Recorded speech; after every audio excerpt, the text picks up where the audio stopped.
আবহাওয়া অফিস এইমাত্র যা জানালো তা জানতে আমাদের সাথে থাকুন। নিম্নচাপ ঘূর্ণাবর্তের দাপট, ঝড় বৃষ্টি দুই বাংলায়। আবহাওয়া অধিদপ্তর এবং বিভিন্ন পূর্বাভাস অনুযায়ী আগামী ৫-৭ দিনের মধ্যে সক্রিয় মৌসুমী বায়ু ও বঙ্গোপসাগরের লঘুচাপের কারণে বৃষ্টির পরিমাণ আরও বাড়বে। সিলেট, ময়মনসিংহ ও রংপুর বিভাগের নদীগুলোর পানি বেড়ে যাবে। পাহাড়ি ঢলের কারণে কিছু এলাকায় জলাবদ্ধতা বা ছোটখাটো বন্যাও দেখা দিবে। এই অবস্থায় বজ্রসহ বৃষ্টি ও ভারী বর্ষণ নিয়ে নতুন আশঙ্কার কথা জানিয়েছে আবহাওয়া অধিদপ্তর। সেই সঙ্গে দেশের ১৯ জেলায় ঘন্টায় সর্বোচ্চ ৬০ কিলোমিটার বেগে ঝড় হতে পারে। আবহাওয়া অফিস জানিয়েছে, মৌসুমী বায়ুর বর্ধিতাংশের অক্ষ ভারতের পাঞ্জাব, হরিয়ানা, উত্তরপ্রদেশ, বিহার, পশ্চিমবঙ্গ ও বাংলাদেশের মধ্যাঞ্চল হয়ে আসাম পর্যন্ত বিস্তৃত রয়েছে। পাশাপাশি আর একটি বর্ধিতাংশ উত্তর বঙ্গোপসাগর পর্যন্ত বিস্তৃত রয়েছে। এছাড়া মৌসুমী বায়ু বাংলাদেশের উপর সক্রিয় এবং উত্তর বঙ্গোপসাগরে মাঝারি অবস্থায় রয়েছে। আবহাওয়া অফিস জানিয়েছে, রংপুর, রাজশাহী, ময়মনসিংহ ও সিলেট বিভাগের অনেক জায়গায় এবং ঢাকা, খুলনা, বরিশাল ও চট্টগ্রাম বিভাগের কিছু কিছু জায়গায় অস্থায়ীভাবে দমকা হাওয়া সহ হালকা থেকে মাঝারি ধরনের বৃষ্টি অথবা বজ্রসহ বৃষ্টি হতে পারে। সবচেয়ে বেশি বৃষ্টির সম্ভাবনা রয়েছে চট্টগ্রাম বিভাগের পাহাড়ি জেলা বান্দরবান, রাঙামাটি এবং খাগড়াছড়িতে। এছাড়া চট্টগ্রাম, কক্সবাজার ও ফেনীতেও টানা ভারী বৃষ্টির সম্ভাবনা রয়েছে। পাশাপাশি দেশের কোথাও কোথাও মাঝারি ধরনের ভারী থেকে অতি ভারী বর্ষণ হতে পারে। তবে এই সময়ে সারা দেশের দিন ও রাতের তাপমাত্রা সামান্য বাড়তে পারে। এবার জেনে নেওয়া যাক ওপার বাংলার আবহাওয়া সম্পর্কে আলিপুর আবহাওয়া অফিস কি জানিয়েছে।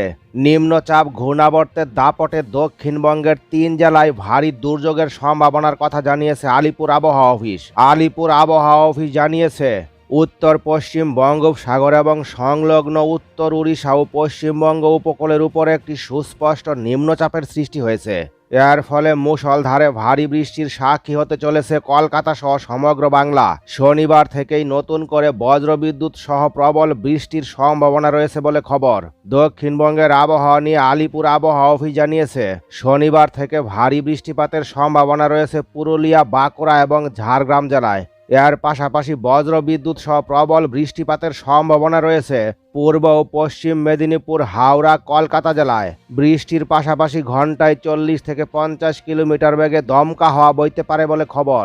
আলিপুর আবহাওয়া অফিস জানিয়েছে, সৃষ্ট ঘূর্ণাবর্তটি গড় সমুদ্রপৃষ্ঠ থেকে ৭.৬ কিলোমিটার উচ্চতা পর্যন্ত বিস্তৃত রয়েছে এবং উচ্চতার সঙ্গে সঙ্গে দক্ষিণ পশ্চিম দিকে হেলে রয়েছে। এটি উত্তর পশ্চিম দিকে অগ্রসর হয়ে উত্তর উড়িষ্যা ও গাঙ্গেয় পশ্চিমবঙ্গ অতিক্রম করার প্রবল সম্ভাবনা রয়েছে। এছাড়াও গড় সমুদ্রপৃষ্ঠের মৌসুমী অক্ষরেখাটি বর্তমানে জম্মু, বরেলি, বস্তি, ডালটনগঞ্জ, উত্তর পশ্চিম বঙ্গোপসাগর ও সংলগ্ন উত্তর পশ্চিমবঙ্গ উপকূলের উপর অবস্থানরত সুস্পষ্ট নিম্নচাপ অঞ্চলের কেন্দ্র অতিক্রম করে সেখান থেকে পূর্ব দক্ষিণ পূর্ব দিকে উত্তর পূর্ব বঙ্গোপসাগর পর্যন্ত বিস্তৃত রয়েছে।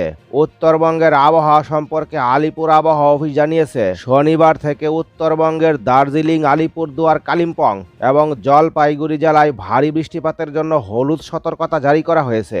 এছাড়া বাদবাকি জেলাগুলিতেও বজ্রবিদ্যুৎ সহ বিক্ষিপ্ত বৃষ্টিপাত চলবে বলে খবর। আপনি কোন জেলা থেকে ভিডিওটি দেখছেন? আপনার এলাকার আবহাওয়ার বর্তমান অবস্থা কেমন এবং আবহাওয়া সম্পর্কে আপনি কি জানতে চান? কমেন্ট, লাইক এবং শেয়ার করে জানিয়ে দিন আপনাদের মূল্যবান মতামত। পরবর্তী নতুন ভিডিও সবার আগে পেতে লাইক, শেয়ার এবং চ্যানেলটি সাবস্ক্রাইব করে রাখুন।